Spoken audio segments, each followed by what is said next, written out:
लफंगे, क्या क्या बोल रहे हो मेरे बारे में? मेरी बहन, जब ये छोटा था ना, जब से झूठ बोलता है। कुछ भी बोलता था और खुद यकीन करके बैठ जाता था।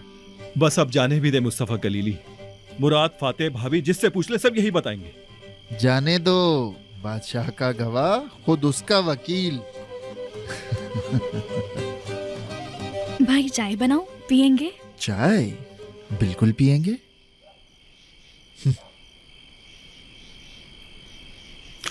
मेरी बात सुने जरा। तो मैं बचपन में झूठ बोलता था। हाँ, तो याद नहीं? वो तुम्हारी मैथ्स की टीचर जब भी तुम्हें टेबल्स के लिए खड़ा करती थी, तुम कहते थे मेरी नानी मर गई है, बेचारी जिंदा थी।